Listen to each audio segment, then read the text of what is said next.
이 시간 하나님께서 우리에게 주시는 말씀은 야고보서 2장 5절의 말씀입니다. 제가 보는 성경으로 신약 372쪽입니다.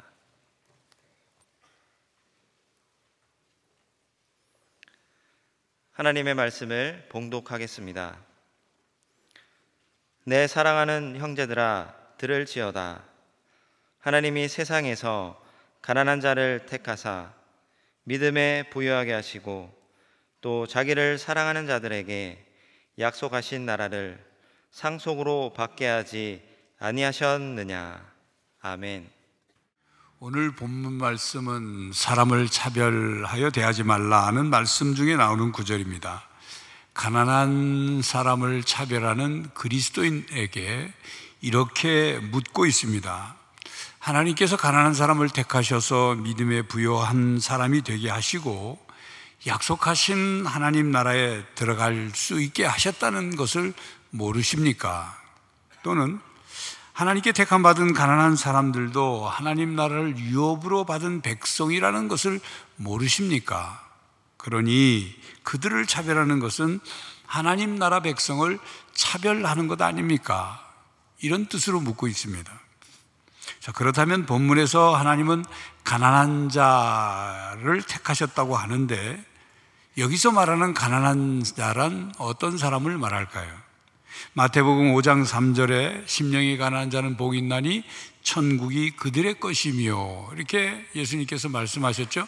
누가복음 또 6장 20절에는 예수께서 눈을 들어 제자들을 보시고 이르시되 너희 가난한 자는 복이 있나니 하나님의 나라가 너희 것이며 라고 말씀하셨습니다. 물질적으로 가난한 사람, 심령이 가난한 사람 모두를 의미하죠. 그러나 물질적으로 가난한 사람이라고 해서 무조건 하나님이 다 사랑하시는 것은 아닙니다. 게으른 가난한 사람은 하나님이 싫어하시고 책망하십니다.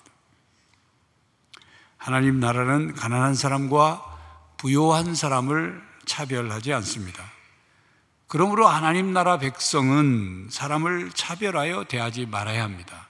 또한 하나님 나라 백성을 가난한 자와 부요한 자로 구별하여 차별해서도 안 됩니다.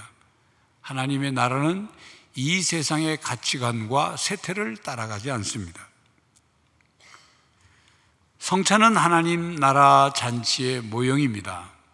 이 세상에 종말이 오고 하나님 나라 백성들이 하나님 나라에 들어가서 벌어질 그 영적인 교제를 미리 보여주는 모형입니다. 그러기에 우리는 성찬에 참여하며 예수 그리스도와 교제합니다.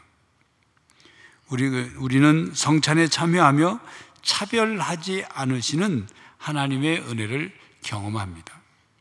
그런데 초기 교회 중에 성찬에서 가난한 사람을 차별하는 교회가 있었습니다. 고린도전서 11장에 보면 고린도 교회가 성찬을 잘못 거행하고 있었습니다. 오늘날 그리스도인들은 떡 한 조각과 그리고 포도주 한 잔을 받고 성찬의식에 참여하지만 1세기 초기 교회는 큰 축제처럼 주의 만찬을 기념했습니다. 그래서 먼저 교제 식사를 하고 그리고 난 후 성찬 예식이 이어졌죠. 고린도 교회 교인들은 교제 식사를 할 때 각자 개인적으로 음식을 가져와서 먹었는데 일부 사람들이 지나치게 많이 먹고 마심으로 다른 사람들이 먹을 것을 남겨두지 않았습니다. 어떤 이는 배부르고 어떤 이는 배고프고 어떤 이는 또 포도주에 취했던 것으로 보아 교제 식사를 탐욕을 채우는 시간으로 변질시켰고 그리고 포도주를 많이 마시고 취한 상태에서 성찬 예식에 참여하는 사람들이 제법 많았던 것입니다. 이러한 공동체 식사에서 고린도 교회 교인들은 부자들과 힘 있는 사람들에게 먼저 먹도록 허용되었을 것입니다. 그런 그들의 행위는 성찬의 의미를 되새기기는커녕 성찬을 우롱하는 행위가 되어버렸습니다. 그래서 사도 바울은 고린도전서 11장 27절에 그러므로 누구든지 주의 떡이나 잔을 합당하지 않게 먹고 마시는 자는 주의 몸과 피에 대하여 죄를 짓는 것이니라고 가르쳤습니다. 고린도 교회 교인들이 만찬에 참여하면서 먼저 온 사람은 나중 온 사람을 기다리지 않았던 거죠. 배려하지 않았던 겁니다. 남이 어떻게 되든 자신이 먹는 것, 그것에만 중요하게 생각했어요. 사람을 차별하는 마음이 있었던 것입니다. 결과적으로 가난하고 힘없는 사람들과 자신들과는 다르다고 생각을 한 겁니다. 예수님께서 성찬을 제장하시고 떡과 포도주 잔을 주신 것은 모든 하나님의 자녀들에게 차별 없이 베푸시는 은혜를 베푸셨다는 사실을 잊어버린 거예요. 차별 없이 베푸시는 은혜를 받았지만 성찬에 참여하면서 다른 이들을 차별했던 것입니다. 성찬을 함께 나누는 것, 그것은 곧 함께 그리스도의 산 지체가 된다는 것을 의미한다는 것을 잊어버린 것입니다. 성찬 앞에 모든 성도는 평등합니다. 집례자, 분병, 분잔, 위원은 성찬 예식을 섬기는 사람일 뿐입니다. 로마 가톨릭의 성찬 예식을 성체성사라고 부릅니다. 로마 가톨릭은 화채설을 주장하죠. 화채설이란 성찬 예식 시 사제인 신부가 축성 기도를 하면 떡과 포도주가 실제로 예수님의 살과 피로 변한다고 주장하는 그 이론 주장이죠. 그래서 사제들은 결코 떡과 포도주가 땅에 떨어져서 주님의 몸과 피가 훼손되는 일이 없도록 각별히 주의해야 했습니다. 주일 미사를 드릴 때 사제는 떡만 평신도들에게 주고 포도주를 주지 않았었습니다. 예수님의 피로 변한 포도주를 받은 평신도들이 마시고 난 뒤에 한 방울이라도 흘리는 일이 없도록 사제들만 마신 거예요. 떡과 포도주를 둘 다 주는 경우는 특별한 경우만 그렇게 줬습니다. 여하튼 성찬의 거룩성을 지키기 위해서 사제와 평신도를 구별했던 겁니다. 더 정확히 말하면 차별화했던 거죠. 그런데 요즘은 평신도와 사제와 평신도가 다 떡과 포도주를 둘 다 받을 수 있다고 합니다.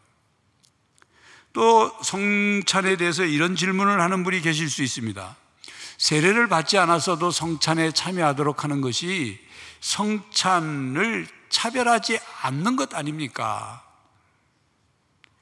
그것은 차별에 관한 문제가 아니라 구별에 관한 문제입니다.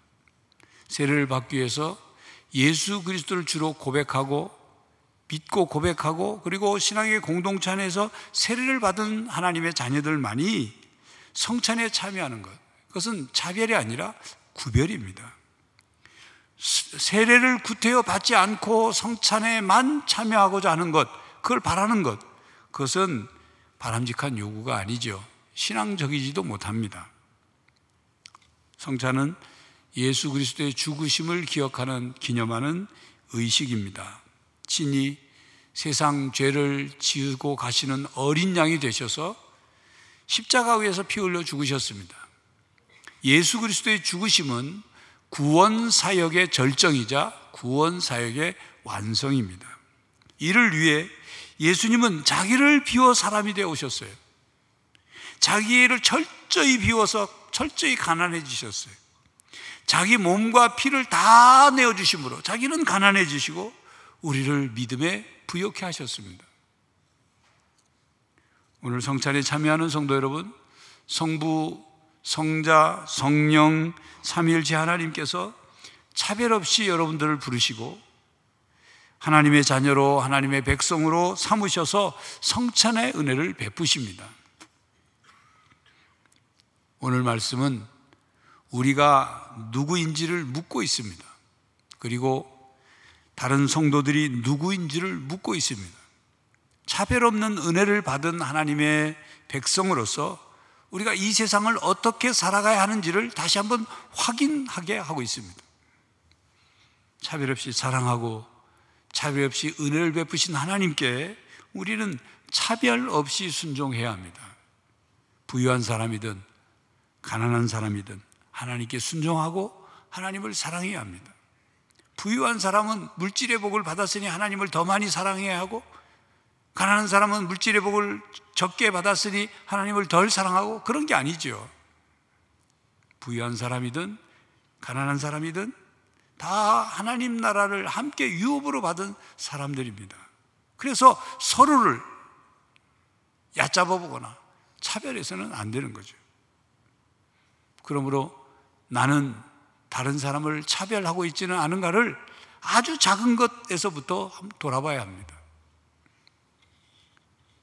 차별 없는 은혜를 받은 하나님의 백성으로서 차별 없는 사랑과 은혜를 베풀며 살아가는 성도가 되시기를 간절히 바랍니다. 기도하겠습니다. 하나님, 우리에게 차별 없는 은혜로 저희들을 부르시고 구원하여 주셔서 하나님의 자녀, 하나님 백성 되게 하시니 감사합니다. 또한 오늘도 차별 없는 은혜로 성찬에 초대하여 주시니 감사합니다.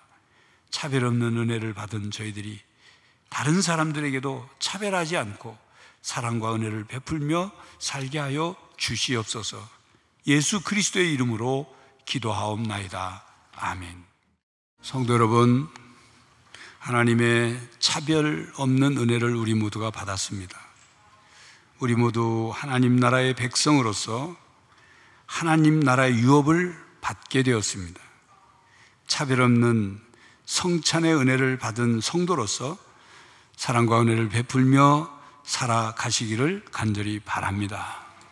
지금은 우리 주 예수 그리스도의 은혜와 하나님 아버지의 사랑과 성령 하나님의 교통하심이 차별 없는 은혜를 받은 성도로서 차별 없는 사랑과 은혜를 베풀며 살기로 다짐하는 모든 성도들과 가정과 삶의 현장 위에 이제로부터 영원히 함께 하시기를 간절히 축원하옵나이다.